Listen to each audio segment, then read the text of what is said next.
Hello guys, in today's video I will be showing you how to fix Airbnb crashing problem.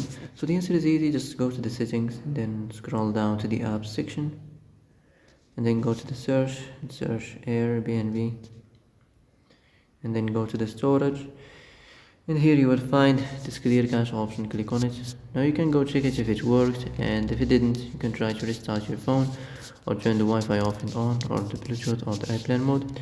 Also you can try to clear data, but be careful. If you clear data, all this application's data will be deleted. This includes all files, the settings, the accounts, the databases, etc. So be careful if you want to clear your data. And that's it for today's video. I hope this is the answer you've been looking for. If you like this video, don't forget to like and subscribe, and see you in the next video. Thanks for watching.